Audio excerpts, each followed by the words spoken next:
invite Dr. Mukta Dubey, Government PG College, Rampura District, Neemuch, Madhya Pradesh. So, dear friends, it is my proud privilege to invite Dr. Mukta Dubey, who is joining us online. So, Dr. Mukta Dubey, please, now the floor is yours. And please try to limit yourself to 10 to 12 minutes. I hope you understand. Yeah. 10 to 12 minutes. Thank you so much, sir. Very namaste and very good afternoon to everyone. First of all, I thank SPW College, Manipur University, and my very good friend Mahindra and the team for organizing this international conference on a very vast range of the topic of human rights, issues on human rights and the equality in various aspects. My paper is on the gender and the human rights and critical analysis on human rights evolution in India. So, as the previous papers presenters, so many concepts they are clear from their papers. I was on the three topics on that. Three big points on my paper. First of all, that is the introductory part. Secondly, the point is that what about the constitutional rights given to the women, and the thirdly I concluded in the what was the evolution of the gender equality in India. So, equality and the non-discrimination are the core of the human rights concepts, and everyone should be treated equally regardless of their status. Gender equality is essential to achieve peaceful societies with full human potential and a sustainable development.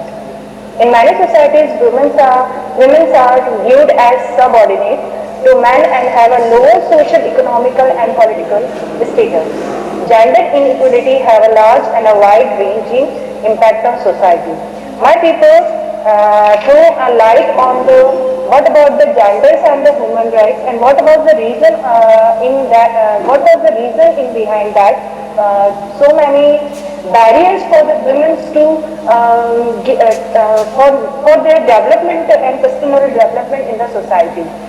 My paper aims to draw out an involving understanding of equality in order to articulate a clear standard by which to evaluate social, political, economical status of the women. Women and girls bear a disappointing burden of the negative social, economic, political and environmental impacts. The principle of equality is a central commitment in human rights concepts. Government, as we know that the present government doing so many wide ranges of the work to develop the conceptual way of the gender equality and the human rights concepts. As I belong from the Madhya Pradesh, and I have a very proud for that in my state, the present government like Beti Bachao and the Beti Padhao conceptual way in that thing. Secondly, the constitutional way, so many human rights given to the women. For example, right to equality, right to education, right to life with dignity, right to liberty, right to, as my previous presenters thrown a light on that, things. So I am skipping on these things. Right to politics, right to property, right to equal opportunity for employment, right to free choice of profession. Main the concept of the what about the evolution of human rights in India. First of all, the thing is that there is a caste system in India. The Indian women exploited and discrimination from the society in their childhood days. Herself, the woman in India society to always discriminated by the men. The crimes were done against the women in the recent times. We have so many examples from the India, crime and violence against the women in the houses, in the workplaces, streets, and so many examples like in Madhya Pradesh, Uttar Pradesh, and Delhi, and all that. Secondly, and we know that in a caste system there is a Devdasi system, Johar Pratha, Sati Pratha in previous year. Secondly, the things is that what should we do with evolution in the right to education?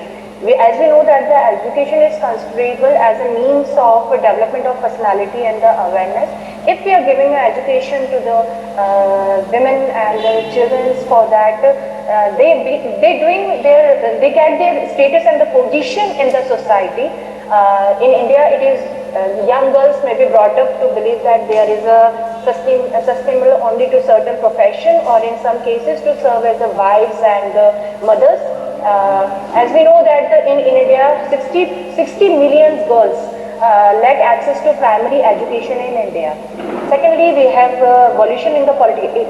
We know that if we don't have a rights in the political aspect, we have a representative. If we don't have a representative in the political system, so how we should raise our voice for that?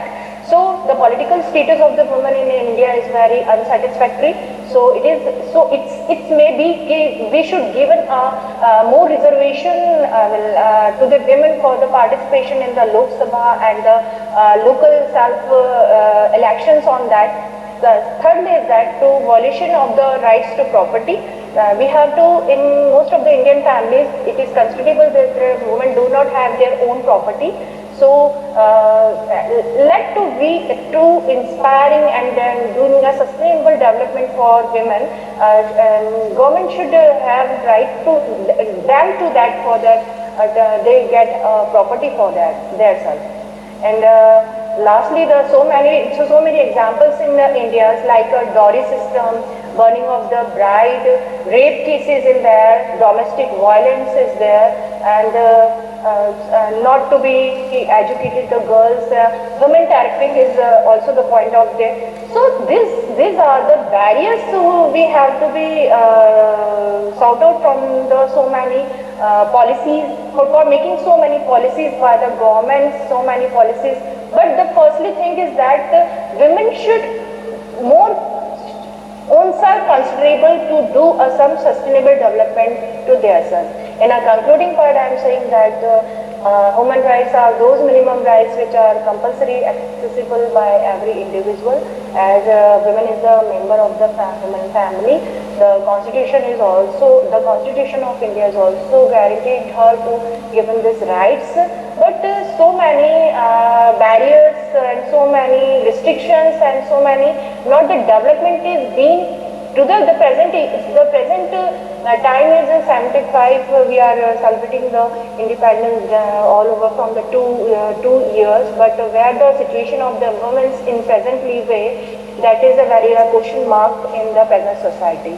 Thank you so much. Thank you so much for my people. Thank you very much. Thank you all the more because of your taking less time. By which I don't mean that you have any, I don't mean to say that your presentation was not wonderful. In fact, you are absolutely right when you pointed out that in spite of all the constitutional safeguards, you know, the women in India continues to face lots of problems. There are so many issues and challenges concerning women in spite of the constitutional safeguards. And as you have pointed out, you know, if we are to really address these issues and challenges concerning the human rights concerns of women, then it has to, the solution has to be sought at different levels. It has to be sought at the level of their education, at the level of their economic empowerment, at the level of their political empowerment, and also in terms of, you know, modifying our social practices, social traditions, social system, which discriminates women a lot. So thank you so very much, and I'm sorry I cannot I cannot give you more time, but nonetheless, thank you very much for the wonderful presentation, and thank you once again. We are all grateful to you. Thank you very much. Namaste. Namaste.